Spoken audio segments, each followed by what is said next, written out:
কাকে জাতীয় দলে ডাকা হবে না এটা অ্যাবসলিউটলি হেড কোচের কল এবং টেকনিক্যাল টিমের কল। সো এটা নিয়ে যদি কোনো সম্মানিত সদস্য কোনো কমেন্ট করে থাকে, এটা ওনার ব্যক্তিগত comment, it cannot be a BFA statement, this is the reality. একটা কথা বলতে পারি, আমরা যখন অ্যাটলিস্ট আমি যখন কোনো অরিজিন প্লেয়ারের সাথে কথা বলি, আমি কিন্তু কখনোই বলি না যে আপনার সিট গ্যারান্টেড, আনলেস আপনি টপ মোস্ট লিগে খেলেন।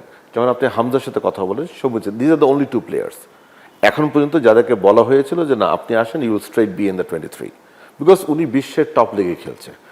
রোনান বলেন, কালকে আমি ট্রেভরের সাথে কথা বললাম, তারপর আরও সামনে প্লেয়ার আছে, এনারা কিন্তু সবাই ডেভেলপমেন্ট স্টেজের বিভিন্ন জায়গায় আছে।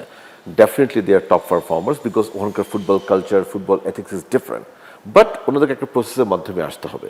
এবং আবারও বলতে চাই, আপনার জাতীয় দলে কে হবে, বেস্ট 11-এ কে যাবে, আমি আমাদের আন্ডার 20 কথাই বলি, কোনো প্লেয়ারকে বেস্ট 11-এ নেওয়া হয়নি বলে অনেক ক্রিটিসিজম হয়েছে, বাট যখন দলটি চ্যাম্পিয়ন হলো সবাই কিন্তু ভুলে গিয়েছে। তার মানে কি, টেকনিক্যাল স্টাফের সিদ্ধান্তটা সঠিক ছিল।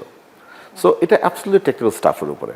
এটা আমি সবসময় বলি, আমি যখন কোনো অরিজিন প্লেয়ারের সাথে কথা বলি, তখন কিন্তু আমি সবাইকে একটা কথা বলি, দেখেন আপনাকে আমি কল করবো for the camp, you will be call for the camp. সেই ক্যাম্পে এসে আপনি আপনার যোগ্যতা ভিত্তিতে 23-তে ঢুকবেন। সেই 23 থেকে 11 করা, এগেন ইটস ইয়োর পারফরমেন্স, সেখানে কিন্তু আমারও কোনো রোল থাকবে না, কাউকে আমি রোল করতে দিবও না। ইট ইজ অ্যাবসলিউটলি টেকনিক্যাল স্টাফের কল। সো এখানে আসলে কেউই কখনো গ্যারান্টি দিতে পারবে না। যদি কেউ গ্যারান্টি দেয়, এটা I think it's a very wrong thing. এবং এতটুকু বলতে পারি, সভাপতি তাবিদ আল সাহেব যতদিন আছে এই ধরনের কোনো ইন্টারফারেন্স কখনো হবে না, এটা আপনি বলতে পারি।